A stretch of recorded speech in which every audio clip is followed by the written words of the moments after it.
How's it going, guys? Welcome back to my YouTube channel. It's been a while since I've made a video about audiophile products, but I think today is the time to make that commitment. Now, it was really out of necessity that I purchased a product that I think, or audiophile product that I think really warrants making this YouTube video. Now, if you're subscribed to my YouTube channel, you can probably tell that I'm not in my usual surroundings where I used to make my audiophile videos. Of course, we're staying at an Airbnb place at this point in time because back in the month of January, we had a ginormous elm tree, close to like 100 feet elm tree that fell into our backyard as a result of a severe storm in the Sacramento Valley that wreaked havoc, and it caused a lot of damage, destruction to our property. And at this point in time, we're waiting for our house to get fixed so we can move back in. That also means that I don't have access to my audio equipment. And that's something that I'm quite concerned about because I really care about the sound quality of the music I'll listen to. So, and it would have been too big of a trouble to transport all my audio equipment. I probably would have had to rent a truck, put all my speakers, amplifiers, the turntables, the CD players, and I would have had to bring them back here, set them all up again, and then after a month time, I would have had to disassemble everything and take them all back home.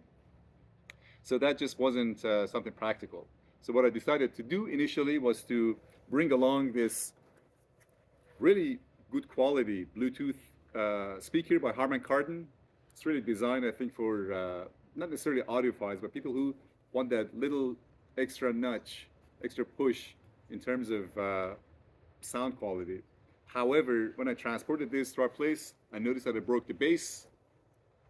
I think when it was sitting in the trunk, probably hit something, and the bass in the back broke. And it's not when you set it, it's not very stable. And this is the kind of design that you don't want to lay it flat on the ground because of the diaphragm on the back needs to go back and forth. So what I decided to do was to get something that could give me an audiophile experience.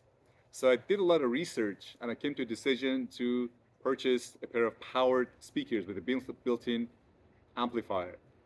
And I didn't really want to spend a whole lot of money. I wanted to spend maybe close to $150 at the most. And I came to a decision to buy this pair of speakers by Edifier. Now, they have a built-in amplifier.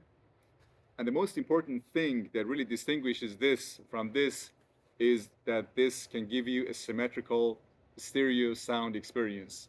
Now, Bluetooth speakers, number one, you can only transmit MP3 signals. I mean, you can transmit, even high quality MP3 signals, but there's no way that that can emulate what this can do through Wi-Fi streaming, because you can actually really stream high resolution music through this pair of speakers. But you're going to have to make some changes, have to make some adjustments that can create that audiophile experience out of these. I mean, right out of the box, you're getting the pair of speakers, you're getting the cable that's going to connect the two speakers together, which is very nice. So right off the bat, you have all the things that you need at your disposal. It also comes with RCA cables. I think it came with another pair of RCA cables as well. But on the back, you can tell that the binding post is not, of the highest quality. So you can't use banana plugs with these. I just have to, just connect this cable to that. And you're going to make sure that you follow the wiring pattern. You want to connect the, let's say you connect red to red, white to white. You don't want to mix them up. That's for sure. I'm pretty sure you already know that. Now, as far as build quality, I think they're pretty solid. They're pretty well made, pair of speakers.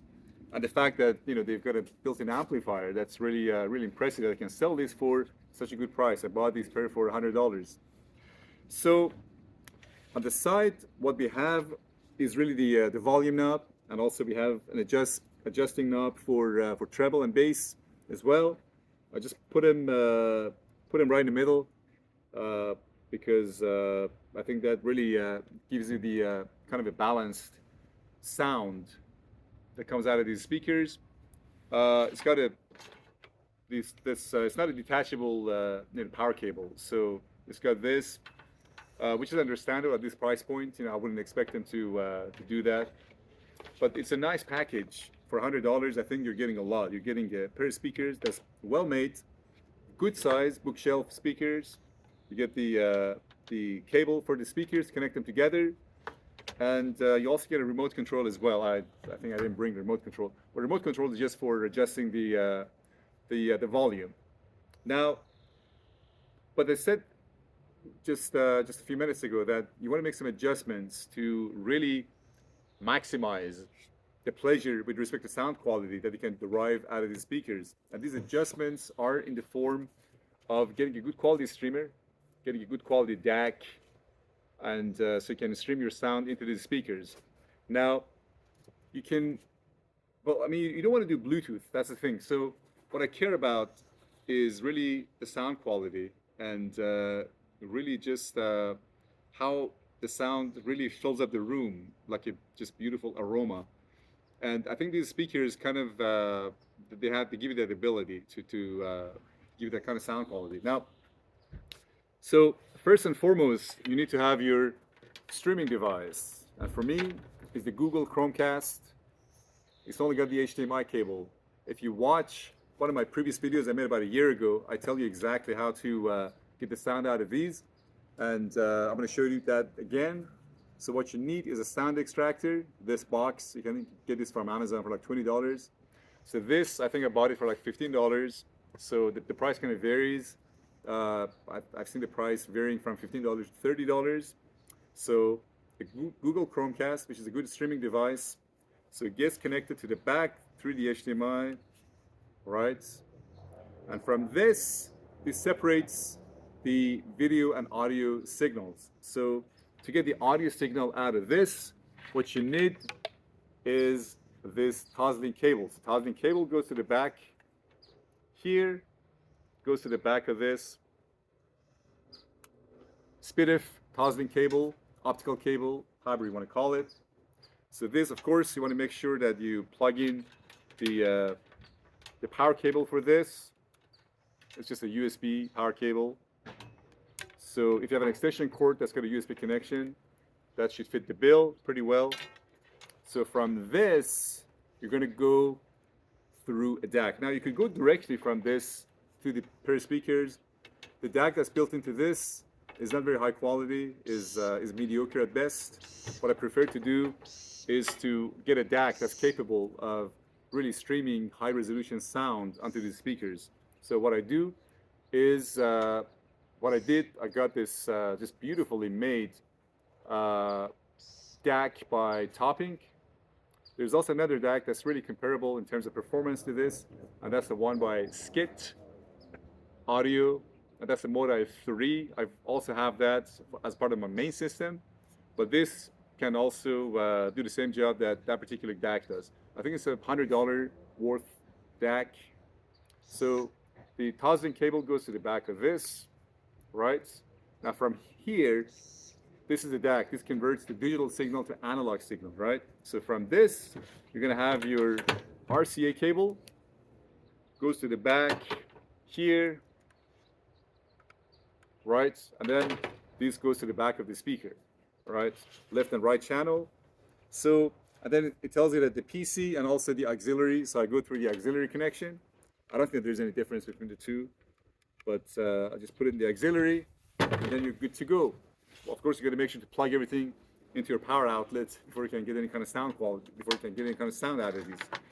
But it may look a little intimidating, a little daunting as to how things kind of fit together, how things are connected, but you just have to follow your logic that you have a streaming device that contains a digital audio signal that needs to go through a box that separates the video signal from the audio signal. And from that, you need to send your digital audio signal onto a DAC, and the DAC converts that to audio signal. And then from that, you go to your pair of speakers. Just follow that logic, and things should make sense pretty easily. If you have any questions, please do let me know in the comment section, and I'll make sure to answer that. Now, in terms of sound quality, it's very impressive. The kind of music I listen to predominantly is really classical music. And this morning I was listening to some J.S. Bach guitar sonatas, and the sound quality out of these were quite amazing. Now this brings me to this really differentiating points between these two. Now what distinguishes this from that is that this gives you a symmetrical audiophile experience. It gives you a stereo experience. This is mono. And also, you can only transmit MP3 signals through Bluetooth. You can't transmit CD quality or high resolution sound. That is reserved for Wi-Fi streaming. And this system actually gives you that ability. So the sound completely surpasses the sound quality that comes out of this Harman Kardon. And this is supposed to be very good quality Bluetooth speaker.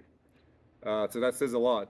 So it gives you, it can also stream high resolution music because the topping DAC gives you that ability, and that's for sure. One thing about the Google Chromecast is that it doesn't play music gaplessly. Let's say you're listening to Dark Side of the Moon, how one track flows into another. So this, you'll get that small pause in between. So it might be annoying to some people, but in my kind of situation, I'm okay with it. Of course, it does annoy me because I kind of love that kind of beautiful flow of music from one track to another, but that's okay. And it was quite apparent when I was listening to Porcupine Tree's The Incident, and how, it's like a musical continuum. One track leads to another, and these pauses were quite apparent. But I'm willing to deal with that because I'm only staying at this place temporarily, and but I'm getting just beautiful sound quality. I think the compromise is not that huge compared to what I'm getting in terms of sound quality out of these. So the other thing I got to tell you is that my another point of reference I have is progressive rock music. I was listening to Porcupine Tree's the newest album that came out, the Closure Continuation. That's probably my most favorite album that came out in 2022. And the album starts with the track Harridan that starts with the bass line. And the bass line was quite audible, and I could hear that pretty well. And I could, the imaging, really the depth, the sound, the stage was just absolutely perfect. And I was actually sitting quite a bit from the speakers, but I was still able to hear all these just beautiful kind of nuances of the music, of the sound, and I was quite pleased about that. So as far as mid-range, the bass, the treble, it does a pretty good job. It's pretty balanced. It doesn't really impress in any of those departments, but for the most part, the sound is pretty balanced and pretty acceptable. For really, for actually what you're getting out of for what you're getting out of this package. I mean, I only paid $100, but the sound quality I'm getting out of this is close to something probably that would have costed me $400 or $500. Of course, you got to add all these extra things that I've added to the system. I think the topping DAC, I think I paid about $100 for it. For the Google Chromecast, probably I think $15 for through the Black Friday deals, and also the sound extractor, probably $20, and the cables and so on and so forth. So probably close to $250 package, and I'm getting actually great audiophile experience out of this. Now, one small gripe I have with this is when I was listening to Porcupine Tree's the the Incident album, the song Time Flies, the separation between vocals and also electric guitar wasn't that impressive. And it felt as if, I couldn't really tell where the voice was coming from. So the sound stage wasn't really that impressive with respect to that song.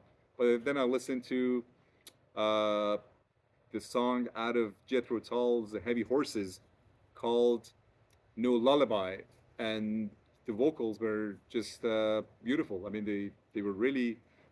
It felt as if the singer had its own really specific spot in the music, and so there was some three dimensionality to the music, so I could tell where the sound was coming from. But some tracks, it's kind of hard to tell where the vocal is coming from, and it didn't sound that great with respect to that song. But overall, I think it's pretty nice and impressive. Yeah, so check it out. If you're in a situation that you don't have access to your audiophile system, you don't have to spend a whole lot of money to get an audiophile experience. You can really get these pair of speakers for a good price, and then just have to add all these extra things to make the sound quality and the listening experience even more enjoyable. So, anyways, thank you very much for being with me. It was a short video, and there are no cuts, no edits, and yeah. So just give it a try. If you're in a situation, as I said, that you need to get something that's portable, that's something that's transportable, then this is the way to go. But of course, the advantage of these is that you can charge up the battery and take them with you. And if you get something that's kind of nice and sturdy, that's well made, then you can maybe take it to the beach and just lay it around and listen to music. So, but this, of course, you have to have access to power outlet. You can plug things in. So that's just the difference between the two. But when it comes to sound quality and you're in a stationary position, then I would probably go for something like this as opposed to a Bluetooth speaker. Anyways, thank you very much for being with me. It was a short video. I hope you guys enjoyed it. Just check it out and let me know if you have any questions. If you haven't done so already, please do subscribe to the channel. I have more interesting and material to come in the future with respect to audiophile gadgets and audiophile products. Until then, cheers. Thank you.